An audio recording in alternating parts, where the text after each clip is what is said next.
Tonight, Dispatches is on a manhunt. For 6 months, we've been on the trail of men wanted for a war crime in Kosovo. Some of them are among these men. Tonight we pursue them into the heart of Serbia.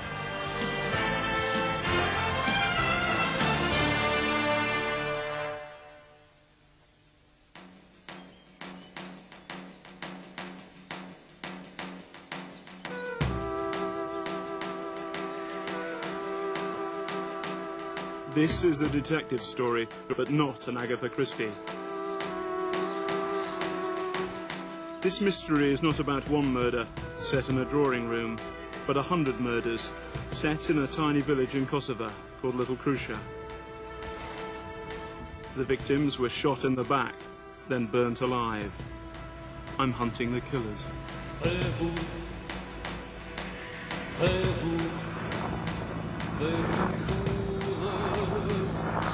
It's mid-June. The war is over. Hours after NATO rolls into Kosovo, I'm close on their heels.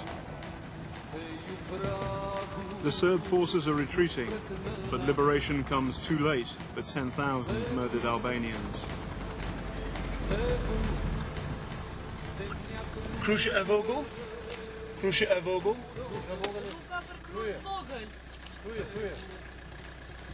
Qëto? Që këtu? Po që ke shumë... Që kjo është ose me vazhdu rrugës? Po që qëtu unë kesh me kjo do mishë kësa dhe po... Me kjo e s'kuzohë me sutenet. Ajo në gjallë asion, po i përshejnë. Our murder inquiry starts at the scene of the crime. This is Little Krusha, a ruin of a village in a ruin of a country. You can't get to the bottom of 10,000 murders. You can try with 100.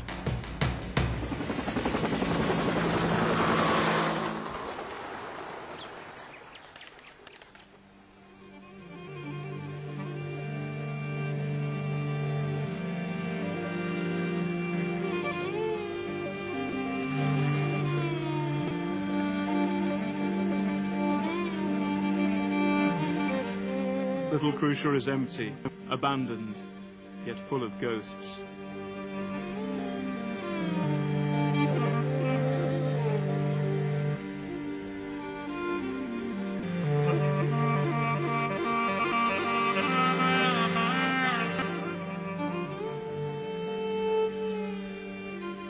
This is the aftermath of ethnic cleansing.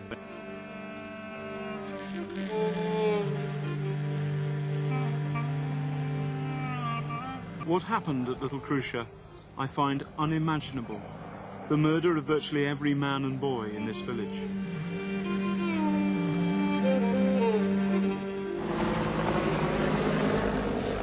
In the ruins, I find someone who lived through the unimaginable.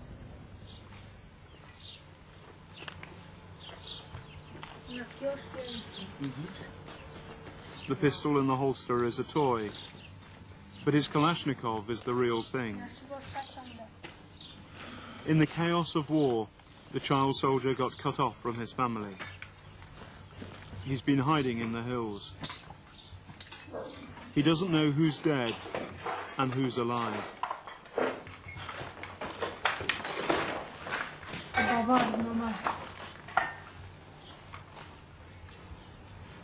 Nuk unë ka shumë mendja, se ka menduar që ka mendohë kështu, jo në shpinë time, po në këtë fshat. Mua më ka pëlqyer, ka qenë fshati i bukur. Tash, sa me shiku, s'kisha të shikoj, gjitha janë bërë shkrum. Si ka qenë ky fshat nuk është me.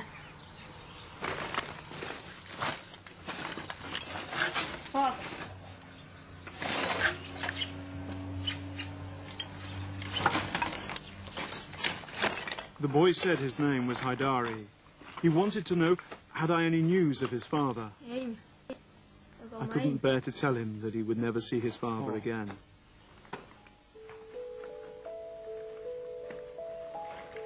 As soon as I saw the wheelchair, I realized I knew the brutal truth.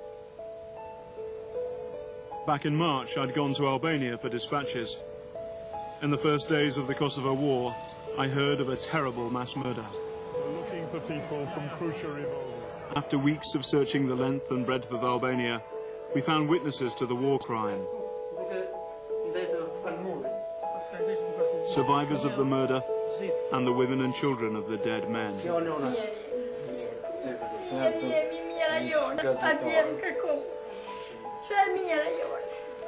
All they had left of them was this wedding party video.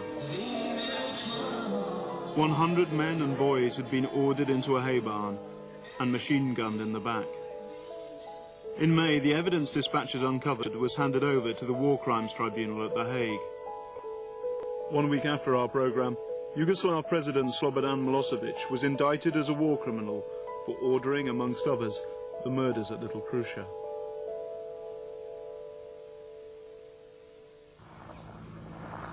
During the war, it had been impossible to inspect the murder scene. Now I'm on the spot to begin the investigation into precisely what took place. The trail of evidence begins with a hay barn. But where is it? The village is full of gutted hay barns. One of the first refugees to return is someone who'd actually survived the machine gunning. Everything he owned is ashes. And that is not the worst of it. Shamil Shehu lost 40 members of his family. He knows exactly where the hay barn is.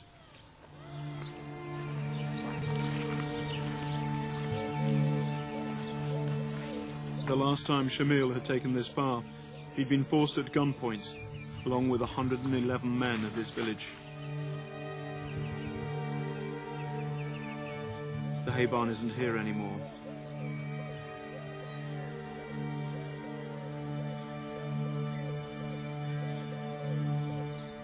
Instead, just a crater. No bullets, no blood, no bodies. The Serbs had blown it up.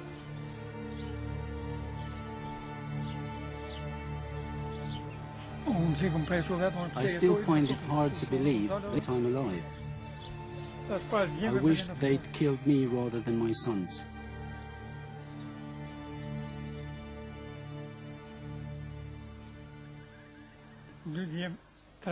Here I lost 2 of my sons, 3 brothers and 5 nephews.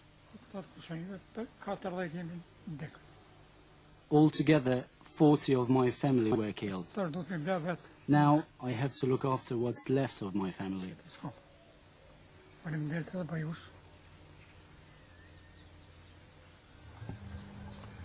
This man, Rasim Batusha, is the owner of the hay barn.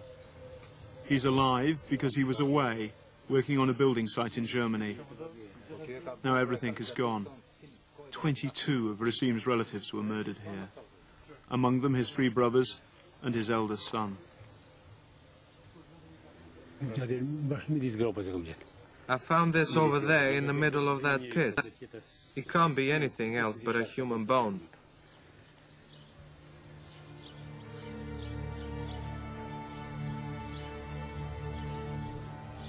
Back in Albania in May, the survivors had accused 4 Serbs of perpetrating the murder. The prime suspects were their neighbours. 3 of them are from one extended family, Sava Momchila and Dmitri Nikolic. The other man is Sveta Tasic. These are the men I want to track down. The place to start is their homes. It's easy to find the Serb houses. They still have their roofs on.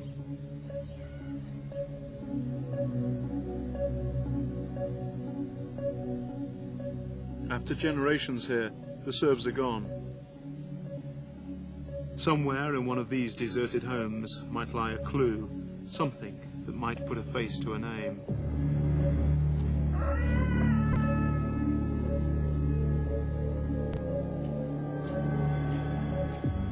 I've got to be careful.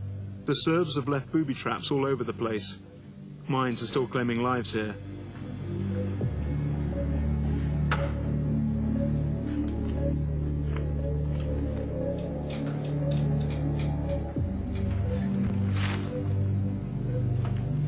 Our first break. Photographs from the